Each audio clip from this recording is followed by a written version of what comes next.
Hello my friends, the BLF academy के YouTube channel पर आपका स्वागत है। आप हमारे चैनल को लाइक, सब्सक्राइब और शेयर करें और लेटेस्ट अपडेट को पाने के लिए बेल आइकन को दबाना ना भूलें।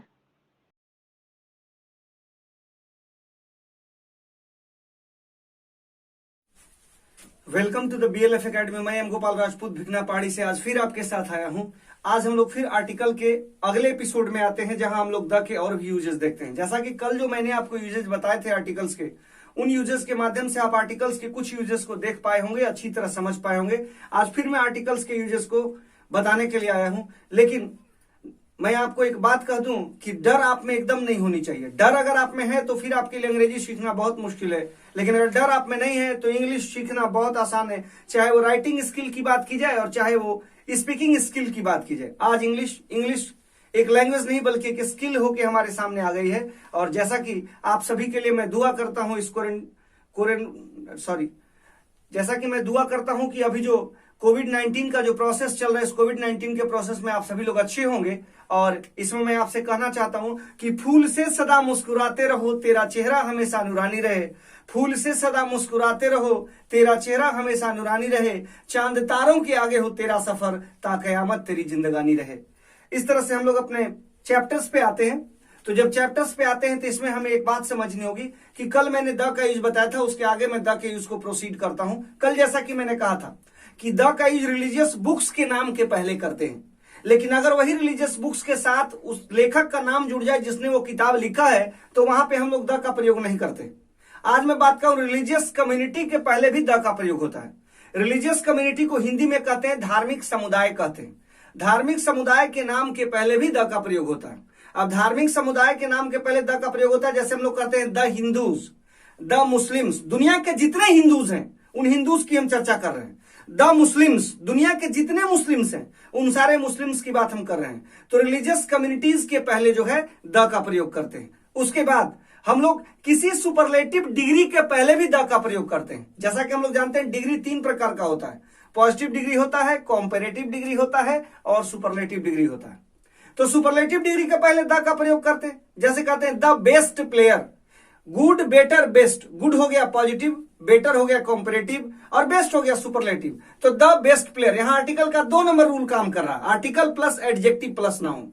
ठीक है। उसके बाद जो है हम लोग द का प्रयोग जो है वह गवर्नमेंट ब्रांचेस के लिए करते हैं। अब ये गवर्नमेंट ब्रांचेस क्या होती हैं? तो गवर्नमेंट ब्रांचेस को 3 पार्ट में बांटा गया। 3 पार्ट कौन कौन से पार्ट है? सबसे पहले विधायिका है। विधायिका को इंग्लिश में लेजिस्लेचर बोलते हैं, इसको द लेजिस्लेचर बोलते हैं। विधायिका हो गया। दूसरा होता है न्यायपालिका। न्यायपालिका का मतलब होता है जुडिशियरी, द जुडिशियरी सही है। और तीसरा आपका है कार्यपालिका, जिसको इंग्लिश में ब्यूरोक्रेसी बोलते हैं, द ब्यूरोक्रेसी। यानी द लेजिस्लेचर, द जुडिशियरी और द ब्यूरोक्रेसी, यानी गवर्नमेंट ब्रांचेस के पहले भी इनका प्रयोग करते हैं। द का प्रयोग सेनाओं की तीनों शाखाओं के पहले भी करते हैं। अब सेना की 3 शाखाएं क्या हो गई? जैसे कहते हैं the air force, the navy, the army. इनके पहले भी द का प्रयोग हम लोग करते हैं। कोई भी म्यूजिकल इंस्ट्रूमेंट जिससे पूरी जाति का बोध होता है, कोई भी म्यूजिकल इंस्ट्रूमेंट है अगर उससे पूरी जाति का बोध हो रहा है, तो पूरी जाति के बोध होने के केस में उसके साथ भी हम लोग द का प्रयोग करते हैं। जैसे बोलते हैं द तबला। अब दुनिया में जितना तबला है सारे तबला की हम बात कर रहे हैं। द हारमोनियम, दुनिया में जितने हारमोनियम है उन सारे हारमोनियम्स की बात हम कर रहे हैं, वहां पर भी हम द का प्रयोग करते हैं। कुछ ऐसे एडजेक्टिव्स हैं जिनके साथ आप द लगाते हैं तो वो प्लूरल नाउन बन जाते हैं। जैसे बोलते हैं द पुअर, यानी दुनिया के जितने पुअर हैं उनकी बात हम कर रहे हैं। तो द पुअर इज नहीं होगा मेरे बच्चों, द पुअर आर होगा।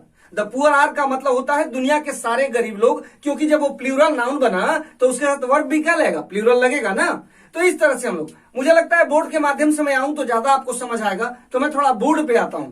थोड़ा सा मैंने समझाया, अब जरा बोर्ड के माध्यम से 1 बाय 1 को आप देखेंगे तो आपको ज्यादा समझ में आएगा। मैं बोर्ड पे आता हूं। जैसा कि मैंने सबसे पहले कहा आपसे कि द का प्रयोग जो है आपको रिलीजियस कम्युनिटी के लिए करते हैं। रिलीजियस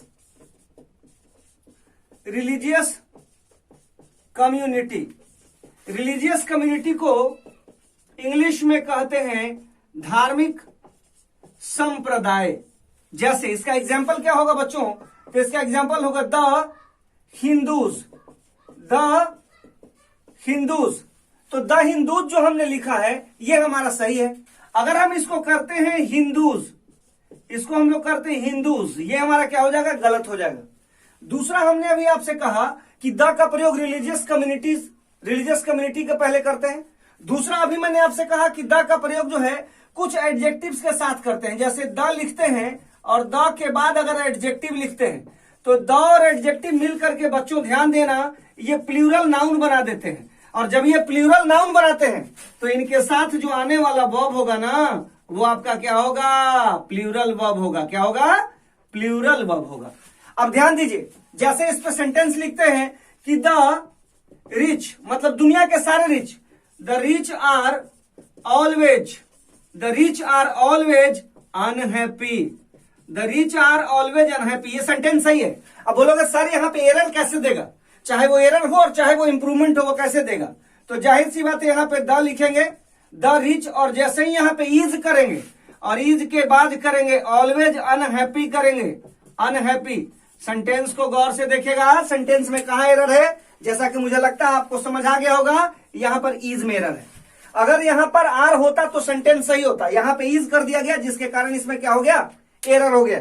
अब देखिए तीसरा जो सेंटेंस है, जो 3 नंबर सेंटेंस, जैसा कि अभी हमने कहा रिलीजियस कम्युनिटी हो गया।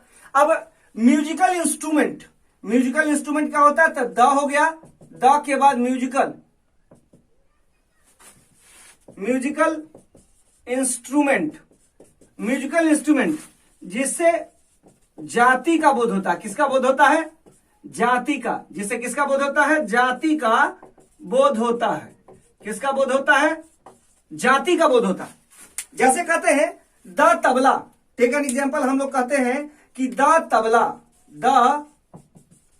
तबला, ये हमारा सही है। लेकिन अगर हम लोग कहते हैं तबला, ये हमारा क्या हो जाएगा, गलत हो जाएगा। ठीक इस तरह से अब हमारे पास चौथी चीज है, म्यूजिकल इंस्ट्रूमेंट के पहले भी हमने लगाया। उसके बाद आपको मैं बता दूं कि रिलीजियस कम्युनिटी हो गया। अब इसके बाद जो मोस्ट इंपॉर्टेंट चीज है वो हमारे पास ये है कि गवर्नमेंट ब्रांचेज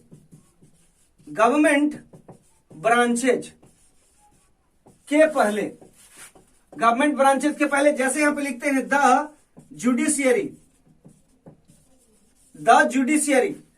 जुडिशियरी मैंने लिखा। जुडिशियरी का मतलब क्या होता है, न्यायपालिका। दूसरा हमारे पास क्या है, द जुडिशियरी न्यायपालिका हो गया। दूसरा हमारे पास हो गया क्या, द एग्जीक्यूटिव का मतलब क्या होता है आपका, विधायिका। एग्जीक्यूटिव का मतलब होता है विधायिका। और नेक्स्ट जो हमारा होता है द एग्जीक्यूटिव के बाद नेक्स्ट जो होता है द ब्यूरोक्रेसी।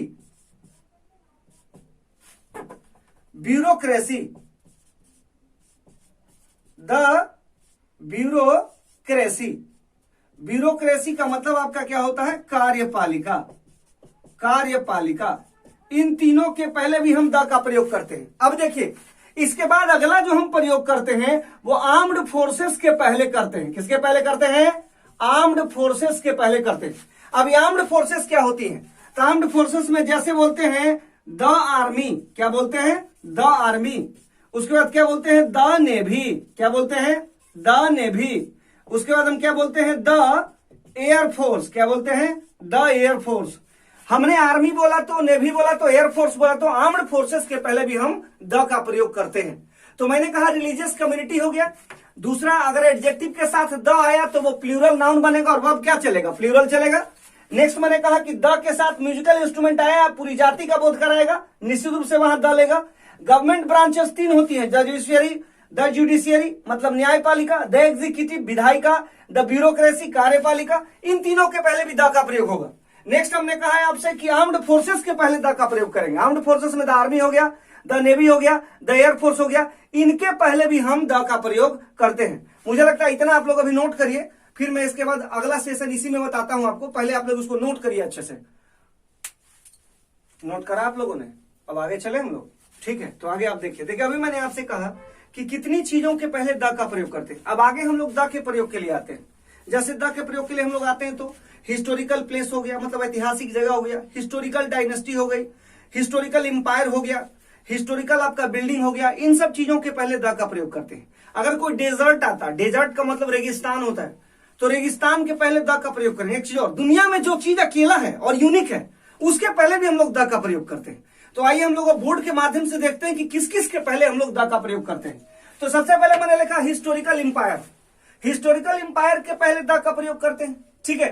तो हिस्टोरिकल इंपायर है, तो हिस्टोरिकल इंपायर का मतलब हो गया अब आपका, जैसे यहां पे लिखते हैं एग्जाम्पल के रूप में द रोमन इंपायर, द लिखते हैं the Roman empire, the Roman empire, ये हमारा सही है। अगर यहां पे रोमन इंपायर करेंगे तो हमारा गलत हो जाएगा। हिस्टोरिकल डायनेस्टी, तो हिस्टोरिकल डायनेस्टी का मतलब क्या हो गया, the Mughal dynasty, the Mughal dynasty, ये हमारा सही हो गया। इस तरह से हिस्टोरिकल प्लेस है, हिस्टोरिकल प्लेस जैसे यहां पे लिख सकते हैं द गांधी मैदान, भी लिख सकते हैं द गांधी मैदान, ये हमारा सही है। ठीक इस तरह से हिस्टोरिकल बिल्डिंग है, हिस्टोरिकल बिल्डिंग में क्या हो सकता है, प्रेम का प्रतीक ताजमहल, ताजमहल शाहजहां का, द ताजमहल या द रेड फोर्ट भी हो सकता है। हिस्टोरिकल इवेंट क्या हो सकता है, हिस्टोरिकल इवेंट, तो हिस्टोरिकल इवेंट होगा द, ठीक है, battle of Panipat, the battle of Panipat, the battle of Panipat, ये भी हमारा सही है। हिस्टोरिकल पीरियड क्या होता, ऐतिहासिक एरा, कहा जाता है कि खुशजमालों की याद आती है जिनसे दुनिया मुनब्बल थी, उन उजालों की याद आती है, जाने वाले कभी लौट कर नहीं आते, जाने वालों की याद आती है, वो लिख के चले जाते हैं और हम उन्हीं को स्टडी करते हैं। तो वो हिस्टोरिकल पीरियड और हिस्टोरिकल एज क्या होता है, तो हिस्टोरिकल पीरियड या हिस्टोरिकल एज में जैसे कह सकते हैं the Gandhi period, the Gandhi period, एक दौर हिंदुस्तान में चला था, वो गांधी का चला था। कहा गया है कि सदा ना रहा है सदा ना रहेगा जमाना किसी का, एक दौर आता है सबका, एक दौर था जो वाजपेयी का दौर था, आज मोदी जी का दौर है, सबके दौर आते हैं और चले जाते हैं। तो हिस्टोरिकल पीरियड है, हिस्टोरिकल एज के पहले लगाते हैं। कोई पॉलिटिकल पार्टी है, अगर कोई पॉलिटिकल पार्टी है मेरे बच्चों, तो उसके पहले भी हम लोग द का प्रयोग करते हैं। कोई भी पॉलिटिकल पार्टी, जैसे कह सकते हैं क्या, द हम लोग कहते हैं JDU, the JDU Janata Dal United, या हम लोग कह सकते हैं द बीजेपी, ये भी हमारा सही है। दुनिया में कोई चीज अगर यूनिक है ना, तो यूनिक चीज के पहले भी हम लोग द का प्रयोग करते हैं। अब यूनिक क्या हो सकता है, द सन, जब तक सूरज चांद रहेगा तब तक तेरा नाम रहेगा, तो द सन हो गया। द सन के बाद क्या हो गया, द मून हो गया। डेजर्ट, डेजर्ट का मतलब क्या होता है, रेगिस्तान, रेगिस्तान, जैसे कह सकते हैं the Thar desert, the Thar desert, ये हमारा सही है। नेशनैलिटी एक्सप्रेसिंग वर्ड्स क्या होता है, अरे हम भारतीय हैं तो हमें होने पे तो गर्व है ना, कोई अगर फ्रेंच का है तो उसे फ्रांसीसी होने पे गर्व है ना। अगर हम यहां पे लिखते हैं द इंडियंस, द इंडियंस, ये हमारा सही है। लेकिन अगर हम करते हैं इंडियंस, ये हमारा क्या हो जाएगा, गलत हो जाएगा। इसी तरह से हम लिखेंगे द फ्रेंच, द फ्रेंच, ये हमारा सही होगा। लेकिन अगर हम फ्रेंच लिखते हैं, ये हमारा गलत हो जाएगा। तो आपने देखा कैसे मैंने इन चीजों को डील करा कि हिस्टोरिकल इंपायर है तो द रोमन इंपायर हो गया, हिस्टोरिकल डायनेस्टी है तो द मुगल डायनेस्टी हो गया, हिस्टोरिकल प्लेस है तो हिस्टोरिकल प्लेस के रूप में द गांधी मैदान आ गया, हिस्टोरिकल अगर बिल्डिंग है तो द ताजमहल हो गया, द रेड फोर्ट हो गया, इवेंट है तो the battle of Panipat, the battle of Panipat, जो पानीपत में लड़ाई हुई, जैसा कि हम लोग जानते हैं कि पानीपत में 3 युद्ध लड़ा गया। एक लड़ा गया आपको जो है 1526 में, 1526 में किसके किसके बीच में लड़ा गया, तो 1526 में आपको जो है बाबर लड़ा उसमें, और बाबर के साथ कौन लड़ा, याद करिए आप लोग, बाबर लड़ा, बाबर के साथ कौन लगा, तो बाबर के साथ इब्राहिम लोधी लड़ा, बाबर के साथ। उसके बाद दूसरा युद्ध कब हुआ, 1556 में, किसके किसके बीच में हुआ, अकबर और हेमू के बीच में हुआ। तो हेमू जो था वो हिंदू शासक था और अकबर का नेतृत्व कौन कर रहा था, बैरम खां। और तीसरा जो युद्ध लड़ा गया वो 14 जनवरी 1761 को सदाशिवराव भाऊ और अहमद शाह अब्दाली के बीच में लड़ा गया। तो ये बैटल ऑफ पानीपत, 3 युद्ध हुए पानीपत में। अब देखिए मैंने कहा गांधी का पीरियड, गांधी का भी तो पीरियड इंडिया में चला है, आजादी के पहले गांधी के पीरियड चले हैं, तमाम आंदोलन हुए। पॉलिटिकल पार्टी जेडीयू हो गया, बीजेपी हो गया, कांग्रेस हो गया। यूनिक थिंग्स द सन हो गया, द मून हो गया, द स्टार हो जाएगा। यहाँ डेजर्ट रेगिस्तान, Thar desert, nationality expressing words जो कि मैंने लिखा है। तो इस तरह से आज मैंने आपको बताया है कि किस तरह से जो है हम लोग द के यूज को देखेंगे। इसके आगे भी हम लोगों को और भी ज्यादा मोर यूजेस देखना है द के, क्योंकि अभी कम से कम 2 क्लास और मुझे कहां कहां लगता है उस पर भी लेना है। वो 2 क्लास मैं लूंगा, उसके बाद कहां कहां द नहीं लगेगा और किस स्थिति में द लगेगा उस पर भी हम चर्चा करेंगे। बस केवल आप इसको तैयार करते चले और वो दिन दूर नहीं जब आर्टिकल का किसी तरह का प्रॉब्लम आ जाए, आप उस प्रॉब्लम को फ्रिक्शन ऑफ सेकंड के अंदर बना डालेंगे। ये मेरा वादा आपसे है, क्योंकि मैं वर्क कर रहा हूं और मुझे विश्वास है मेरे से ज्यादा आप वर्क कर रहे हैं। और वो टाइम दूर नहीं जब आर्टिकल का किसी तरह का प्रॉब्लम आ जाए, आप उस प्रॉब्लम को बना देंगे। तब तक के लिए thank you very much. Have a nice day. Good day to you all. Thanks for watching the video. Please like, subscribe and share it.